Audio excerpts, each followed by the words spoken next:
É nesse espírito que Jesus está.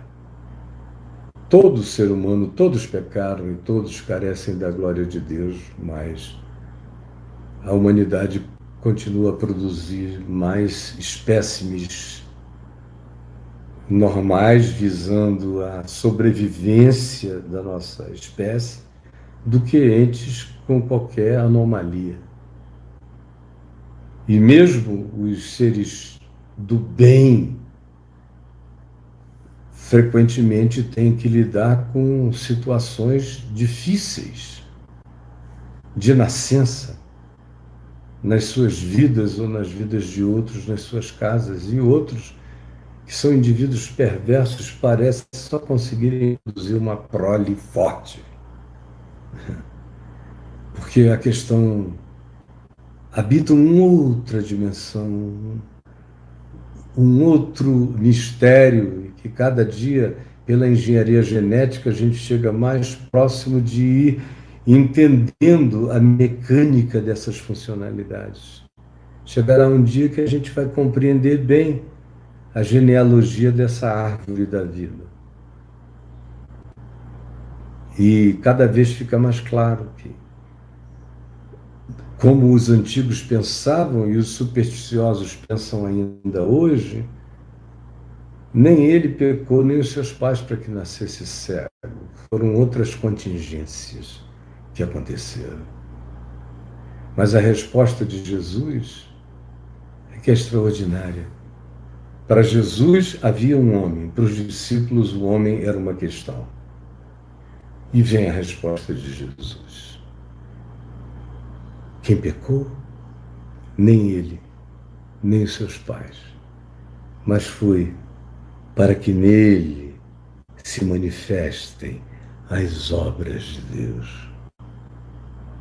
Essas pessoas que vêm ao mundo com dificuldades especiais e carregam limitações pesadas de serem levadas, são aquelas que frequentemente mais manifestam as obras de Deus.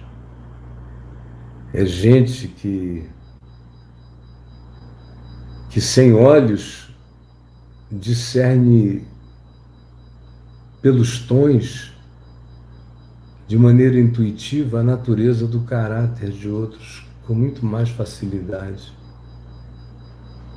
São pessoas com limitações de naturezas diferentes que desenvolvem percepções que, na maioria dos demais, se atrofiam.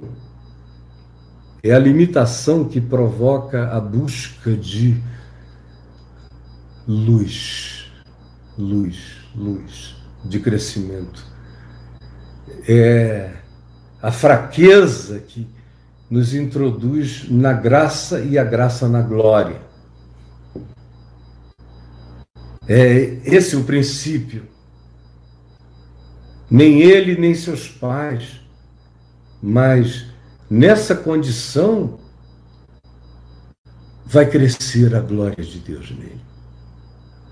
E aqui no caso do moço tem essa descrição da narrativa do Evangelho de João, no capítulo 9, que não é o meu objetivo falar dela agora. Já falei demais. Eu quero falar sobre a ocasião para a glória. A ocasião para a glória que nasce na fraqueza, nasce na debilidade de nascença, nasce nas impossibilidades, nasce da família que você herdou, nasce da falta de recurso que você teve, nasce da sua orfandade. Todas essas coisas que para os homens são questões, se você se deixar tanger, levar por aquele que te vê, Jesus viu o homem. Os discípulos só viram uma questão no homem. se você se deixar tocar, tanger por Jesus, você vai se transformar numa resposta de glória. Numa resposta de glória à vida. Não importa qual seja a deficiência, você pode se transformar numa resposta da glória de Deus ao mundo. Deixar para trás os pais, a história familiar, as limitações, as fraquezas genéticas, a genealogia de fraquezas que se repetiram, deixar você mesmo, sua história para trás. E aqui, nesse caso, é deixar também qualquer hipótese de por que eu sou assim. Nem ele, nem seus pais, mas foi para que nele se manifestem as obras de Deus. É necessário que façamos as obras daquele que me enviou enquanto é dia. É questão de dia, hora, de momento, de apropriação. Jesus viu o homem. Os discípulos viram uma questão no homem. Mas Jesus viu no homem uma manifestação de espaçamento para a glória de Deus. Porque toda fraqueza humana, toda fraqueza humana corresponde à possibilidade de uma correspondência na glória de Deus. Não existe fraqueza que não tenha a sua projeção recíproca como glória, se a gente se deixar levar por Jesus. Aí muda tudo. O que é uma situação desvantajosa passa a ser uma ocasião de graça e glória. Passa a ser uma ocasião de graça e de glória. Preste atenção. Você pode não estar precisando disso agora, nesse instante. Mas você vai precisar muito do que eu estou dizendo algum dia na sua vida. Crê nisto. Para ter paz. Por isso é que Jesus vem e diz: é necessário que façamos a obra daquele que me enviou enquanto é dia. É a hora, é agora. Aí ele vai, cospe na terra, faz lodo com a saliva e aplica aos olhos do cego. É agora, é a hora, é o dia, é o momento. Não deixe essa oportunidade de iluminação passar por você. Deixe não. Não deixe não. É preciso tomar posse das possibilidades. Olha essa ocasião de graça e glória que está te visitando nesse momento. É necessário que façamos as obras daquele que me enviou enquanto é dia. A noite vem quando ninguém pode trabalhar e a gente observa que esse milagre que visita pessoas, coloca-as subitamente num patamar diferente, acontece assim, quando elas se apropriam, elas se deixam tocarem e não fogem, elas se apropriam, elas não temem o toque. E aí acontece essa reviravolta. Mas há aqueles que temem o toque, que se evadem, que fogem, que de fato não creem, que não existe estado que não seja mutável, que não seja alterável, que não seja conversível, que não seja transformável, não existe. Tudo pode ser mudado. As condições mais parcas podem ser alteradas. com qualificações que a gente nem podia imaginar. Como, por exemplo, ontem eu estava falando aqui com a Helena, anteontem, com a Helena e, e com a minha filha Juliana, sobre uma pessoa que elas não conheciam, chamada Helen Keller. Se você der uma googada aí, você vai encontrá-la. Helen Keller. Eu nasci sob o signo da admiração mundial pela Helen Keller. E eu nasci há 65 anos atrás. Ela ainda era uma figura muito especial no planeta Terra. Pelo menos na minha casa, na igreja que eu frequentava, criança, na igreja presbiteriana, depois na adolescência na igreja presbiteriana Betânia, em São Francisco, Niterói, a Helen Keller ainda era uma figura extremamente louvada. Ela foi uma americana do Alabama, que nasceu em 1880, e com 1 ano e 9 meses de idade teve provavelmente uma meningite, e que eles não soubessem nem o que era. E naquele tempo chamavam de febre cerebral. O fato é que ela ficou cega, surda e muda. E se você vir e ler o acontecimento da vida dessa mulher, de como ela foi tocada por alguém, por uma enfermeira que era especialista em cuidados especiais para crianças, resolveu fazer dela o projeto da vida de si mesma, essa Sullivan. E foi desenvolvendo, vocês não acreditam.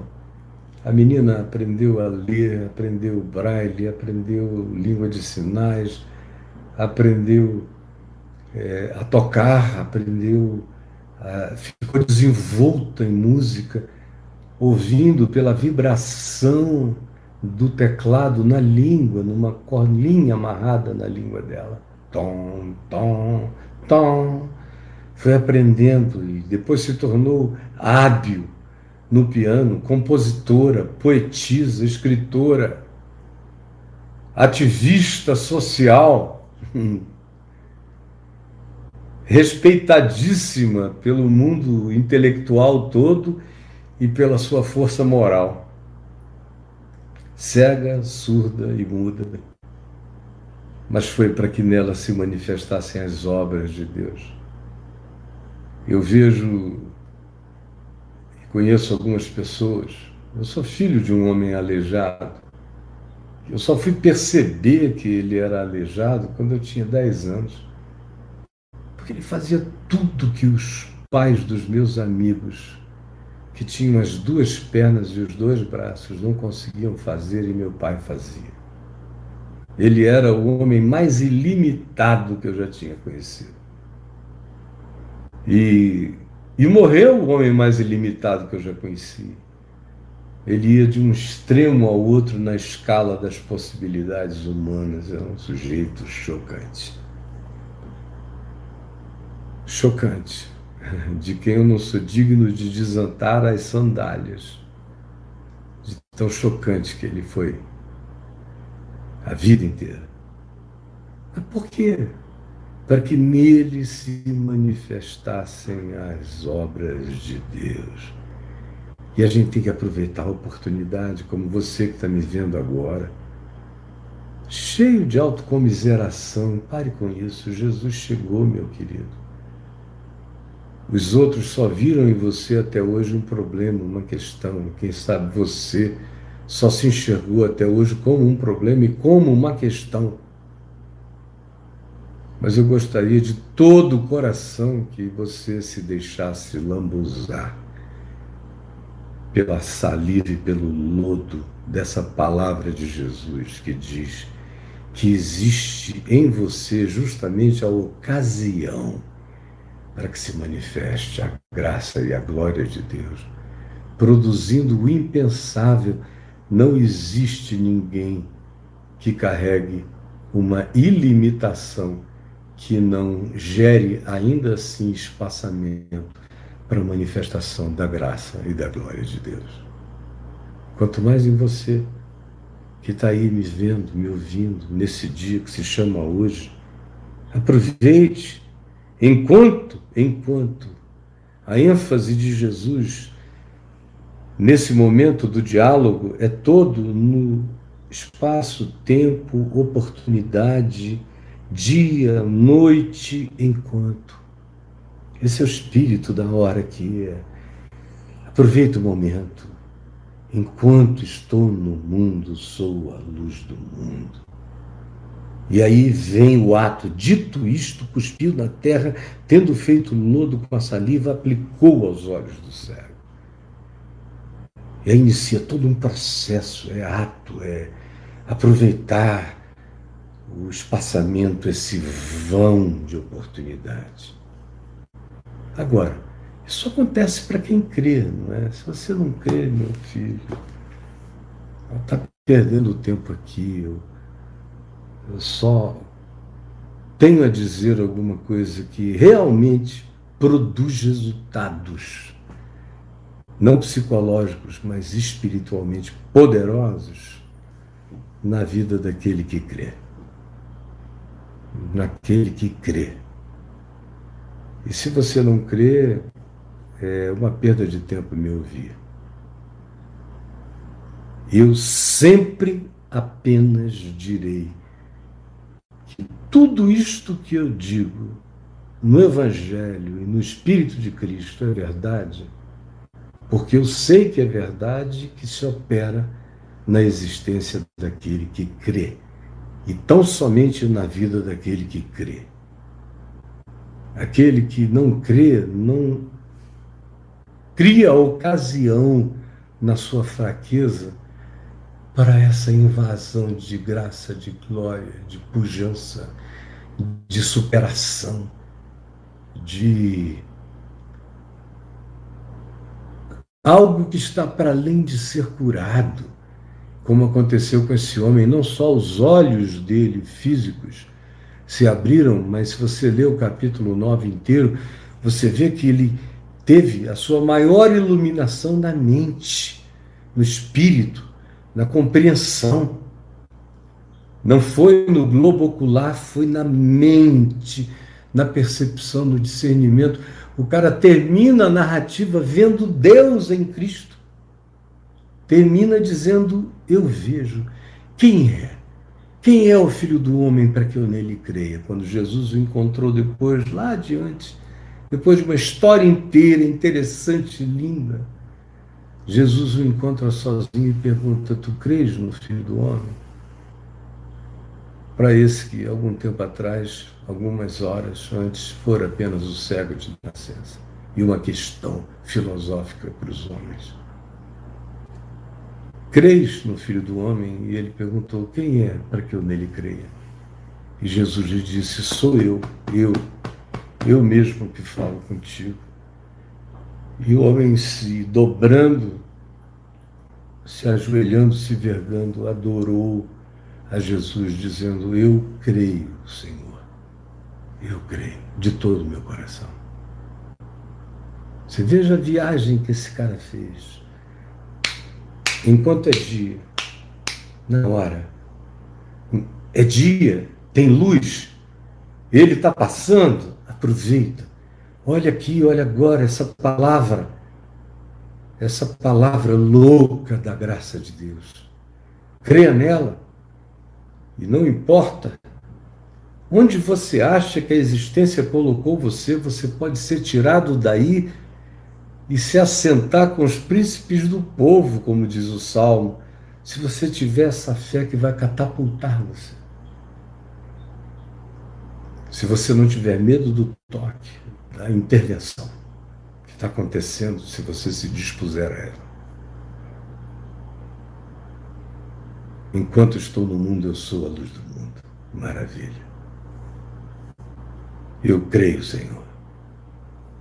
O cara vem de uma existência pré-Big Bang, na treva densa total. termina algumas horas depois de cara com Deus, reconhecendo a Deus em Cristo Jesus. Não foi uma curazinha só do olho. Porque se ele tivesse tido só os olhos curados, ele não teria enxergado o que ele enxergou, como ele discerniu as lógicas que lhe vieram à mente. Leia o capítulo todo até essa conclusão. Eu sei que Deus está em Cristo.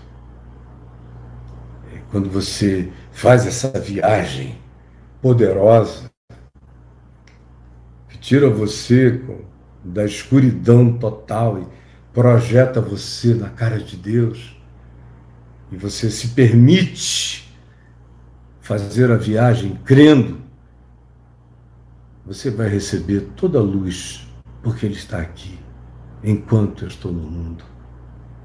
Eu sou a luz do mundo. E eu peço, Senhor Jesus,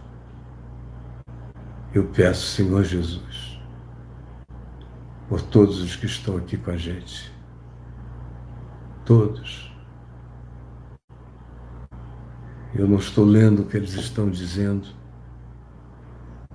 mas está tudo diante de Ti. Eu quero pedir que a Tua palavra tenha chegado a todos eles. E que ela chegue como o dia, ela chegue como a luz, ela chegue como saliva e lodo feitos por Jesus. E que haja agora uma quantidade enorme de soluções.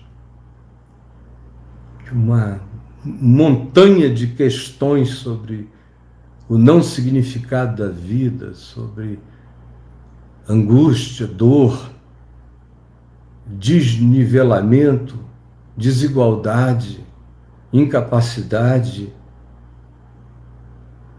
diferença contra o próprio indivíduo. Por que eu sou assim? Que todas essas coisas encontrem em Ti a resposta necessária. Eu sou a resposta, eu não sou a questão. Obrigado, Jesus, porque quando a gente Te encontra, a gente deixa de ser a questão e a gente passa a ser resposta. E eu tenho visto na vida de gente que sabe muito pouco de si, mas que absorveu o Teu amor, como elas são diferentes, como nelas reluz a glória de Deus. Um humor diferente, uma atitude diferente. Quanto mais nesses que têm dificuldades, mas que se colocaram num lugar de profunda anulação. Por favor, permite que esta seja uma ocasião para a manifestação da graça e da glória de Deus no coração daquele que tome posse disso pela fé, em Teu nome.